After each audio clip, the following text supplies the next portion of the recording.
guys, and welcome back to One Life Cars. You join me this evening for a night video on the Ford Transit Connect Mark 1, and tonight I'm going to show you guys how to remove and replace the alternator. Quite a common job on this as they do go, especially the higher mileage ones. It looks dead hard to get to, it is a bit fiddly, but it's not as bad as it looks. So guys, if you're new to the channel, hit that subscribe button. But other than that, let's crack on with the video. Alright, Ford Transit Connect Mark 1. Alternator removal and replacement. First thing you need to do, as you can see, is get the bonnet open. And then the first thing that's in your way, so you can even see where the alternator is this intercooler. So there'll be a link about now, top right on the corner of your screen, to get this off. It's a dead easy job, it don't require much, so check that video out quickly and come back to us here, and you'll have this off out the way, and then we can get to the alternator properly. We can have a quick look. If we look down between there, you can just see the back of it there where my finger's pointing. But once we get this out the way, you can get your hands down sort of through there and decent access to it. So let's get that off first, and then we'll come back without it. Or in fact, we use some magic. Right, and that's out the way. So if you look straight down, you can see straight away we've got your alternator here. And they're a bit of a funny setup on these. From this sort of shaft like thing, which then, if you can just about see it, goes past there, and then the actual pulley that the belt's on, it's just over there. Got this shaft bit, see that rusty bit, and a bit of a rubber there, and then this that connects into the alternator. From what I've read, it's just the case on these of undoing all the wiring and the mounting bolts, and it separates somewhere around here. So you can just pull the alternator off and replace it without having to lose tension on your belt and all that, because that's on its own little shaft and bearing there, all held together.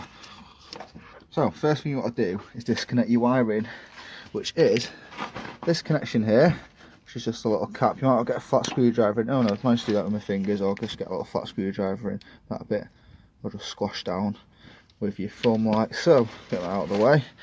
And you've got this main power lead here, which is on a 10mm, I think that is. 10 or an 8, I'm pretty certain it's a 10, but I'll confirm that in a second.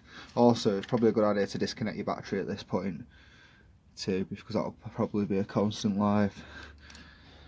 Yeah, and then we'll have a look at the mounting bolts. You will have to get underneath the van, so you might want to jack it up a bit, or you can sort of shimmy under it with these and get an hand up quite comfortably. But either way, it's probably going to be easier to get the mounting bolts actually undone from underneath. So get these wires disconnected, and then we'll have a look at undoing the mounting bolts.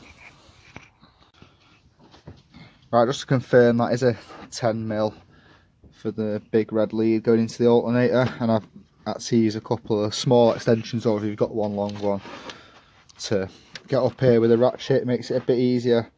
So we'll get that undone, and then in a second I'll show you where the mounting bolts are. Alright guys, if we get under here, have a look at the bottom of the alternator. As you can see here, straight away you'll see the bottom mounting bolt. It looks to be a 13mm or a 12, probably a 13mm bolt there. And you can undo that, and that's going to slide out this way, if it will, without hitting anything actually. And then we've got another mounting bolt higher up, which you can just about see from here. Alright guys, for this video, it's getting a bit dark and I'm really stuck for time. I'm going to leave it here. Show you now exactly where the two mounting bolts are. So the two 10mm bolts, as you can see, one end of it's here. That's the other end, and the other end with the nut on there. It's a bit fiddly to get to, but you can get in there or get from underneath the van. I'll try and sort of show it a bit now on the camera.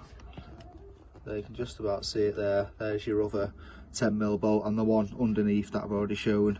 Obviously make sure your wires are disconnected, and then this will pull out and it'll disconnect on this shaft somewhere there. Give it a good wiggle. It will be stiff, but it will come out. If you really need me to show you doing that, let me know in the comments and I will make it again. As for people that don't have this bit here, and the alternator is connected directly to the belt with the pulley on it, so your belt's in the way, if we look straight down here, it's a bit awkward to get to, probably take the coolant tank off to get to this.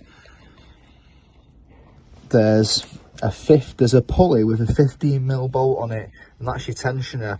And if you get a big spanner on that 15mm bolt, you can sort of push down on the spanner and relieve the tension of the belt while you pull it off where your alternator is. But for this style, with this shaft, if your setup looks like that, then you don't need to do that. But if the alternator is connected directly to the belt, then yeah, 15mm, find the pulley for the tensioner and just literally stick the spanner on the bolt and push down on it. So you're not undoing the bolt as such, you're just pushing down on the whole tensioner to get the belt off, and then do the same to put it back on, and it'll retension itself. So if you've now got your new alternator back on, it's just a case of putting the 2 bolts, sliding bolts that go through at the top here. There's one end of it, I'll just show you the other end, and then one underneath it, and then connecting your main live with your 10mm nut there, and this socket back in, and then you can put your intercooler and everything back on up here. Quite a simple job really, it's just a bit fiddly. Sorry it wasn't as detailed as normal, but hopefully I've explained everything and how to do it. That's about it from me today, guys. If you found this video useful, please give it a thumbs up and subscribe if you're new. Until next time, peace.